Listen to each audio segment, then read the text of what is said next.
আসসালামু আলাইকুম, কেমন আছেন সবাই? গত ভিডিওতে আমরা আলোচনা করেছিলাম স্ক্যাবিস রোগটি কী, এটি কিভাবে হয়, কিভাবে ছড়িয়ে পড়ে। তো আজকে আমরা আলোচনা করব এই স্ক্যাবিসের চিকিৎসা বা এর প্রতিকার সম্পর্কে। এখন স্ক্যাবিস একটি সম্পূর্ণ নিরাময়যোগ্য রোগ, কিন্তু এর নিরাময় হওয়ার জন্য শর্ত হচ্ছে আপনাকে অবশ্যই কিছু নিয়মকানুন মেনে চলতে হবে। স্ক্যাবিসের চিকিৎসার প্রধান যে ওষুধ সেটি হচ্ছে একটি টপিক্যাল ক্রিম অর্থাৎ লাগানোর মলম, যেটির নাম হচ্ছে পারমেথ্রিন। এই পারমেথ্রিন মলমটি লাগানোর কিছু নিয়ম আছে যেটা আপনাকে অবশ্যই মেনে চলতে হবে। এই পারমেথ্রিন ক্রিমটি দুটি স্ট্রেন্থে পাওয়া যায়, একটি 30 গ্রামের টিউব, একটি 15 গ্রামের টিউব। ইউজুয়ালি আমরা অ্যাডাল্ট যারা তাদের আমরা 30 গ্রামের টিউব দিয়ে চিকিৎসা করে থাকি এবং বাচ্চাদের আমরা 15 গ্রামের টিউব দিয়ে চিকিৎসা করে থাকি। এখন আপনারা কিভাবে এই পারমেথ্রিন ক্রিমটি লাগাবেন? এই পারমেথ্রিন ক্রিমটি লাগানোর নিয়ম, 1 নম্বর নিয়ম হচ্ছে যে এটি অবশ্যই বাসার সবাইকে একসাথে লাগাতে হবে। এই ক্রিমটা সমস্ত শরীরে লাগাতে হবে, কোনো অংশ বাদ দেওয়া যাবে না। এমনকি মুখেও আপনি ক্রিমটি দিতে পারবেন। ক্রিমটি রাতে লাগাতে হবে, এটি আপনার শরীরে 12 ঘন্টা থাকতে হবে। যেমন আপনি যদি রাত 10টায় লাগান, পরের দিন সকাল 10টায় আপনি গোসল করে ফেলবেন। এবং এই ক্রিমটি একদম সমস্ত শরীরে তেলের মতো মালিশ করে করে পুরো একটা টিউব একবারে আপনাকে ব্যবহার করে ফেলতে হবে। আঙ্গুলে চিপায় প্রাইভেট পার্টসের আশেপাশে কোনো জায়গা বাদ দেওয়া যাবে না। এবং একটি গুরুত্বপূর্ণ বিষয়, এটা অবশ্যই গুরুত্বপূর্ণ যে আপনাকে মনে রাখতে হবে একটি 30 গ্রামের টিউবের পুরোটা আপনাকে লাগিয়ে ফেলতে হবে একবারে। এবং রাতে যদি আপনি টয়লেটে যান তখন জায়গাটা মুছে আবারও সেই জায়গায় ক্রিমটা লাগিয়ে ফেলতে হবে। এবং অবশ্যই পরিবারের সবার একসাথে একই সময়ে ক্রিমটি লাগাতে হবে। এখন সবাই একটা কোশ্চেন করে থাকেন যে যারা ল্যাকটেটিং মাদার, যে বাচ্চাকে বুকের দুধ খান, তারা এই ক্রিমটি লাগাতে পারবে কি না?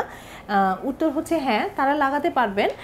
তারা বাচ্চাকে বুকের দুধ খাওয়িয়ে ক্রিমটি লাগাবেন। এরপরে যখন আবার খাওয়াবেন তখন জায়গাটা ধুয়ে বাচ্চাকে খাওয়াবেন এবং খাওয়ানো শেষ হয়ে গেলে আবার সেখানে ক্রিমটি লাগিয়ে ফেলবেন।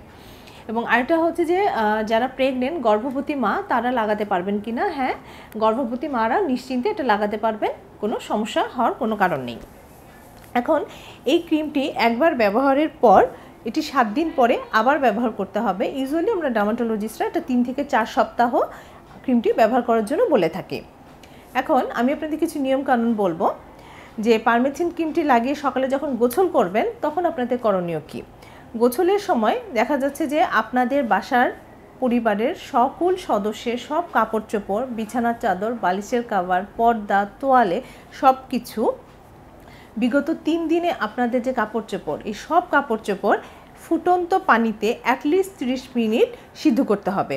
শুধুমাত্র গরম পানি ঢেলে দিয়ে ধুলে কিন্তু এই জীবাণু থেকে মুক্তি পাওয়া যাবে না। এবং যে জিনিসগুলো ধোয়া সম্ভব নয়, যেমন আপনাদের তোশক, বালিশ, সেগুলো পেশেন্ট সুস্থ না হওয়া পর্যন্ত রোদে দিতে হবে প্রতিদিন। এবং যে কিছু জিনিস যেমন বাচ্চাদের খেলনা, এই জিনিসগুলো একটা পলিথিনে ভরে 3 দিন মুখ বেঁধে ঘরের একটি স্থানে রেখে দিতে হবে।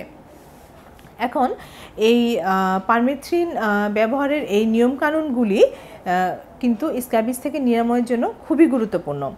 এখন পারমেথ্রিন ছাড়াও আমরা অন্যান্য কিছু টপিক্যাল মলম ব্যবহার করে থাকি, তার মধ্যে টেট্রাসল, স্পাইনোসড, এই জাতীয় মলমগুলো কিন্তু এখন স্ক্যাবিসের জন্য অনেক গুরুত্বপূর্ণ একটি ট্রিটমেন্ট।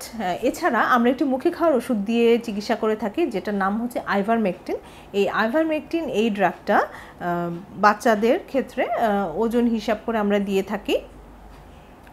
সো সবচেয়ে গুরুত্বপূর্ণ যে জিনিসটা হচ্ছে যে সঠিক নিয়মে আপনি যদি মলম ব্যবহার করেন এবং মলম ব্যবহারের পরবর্তী যে নিয়মকানুনগুলো আমি বললাম সেগুলো যদি সঠিকভাবে আপনারা মেনে চলেন, পালন করতে পারেন, তবে কিন্তু এই স্ক্যাবিস রোগটি থেকে সম্পূর্ণভাবে নিরাময় সম্ভব। তো আজ এ পর্যন্তই। আশা করি আমার কথাগুলো আপনাদের কিছুটা হলেও কাজে লেগেছে। সবাই ভালো থাকবেন, সুস্থ থাকবেন। আসসালামু আলাইকুম।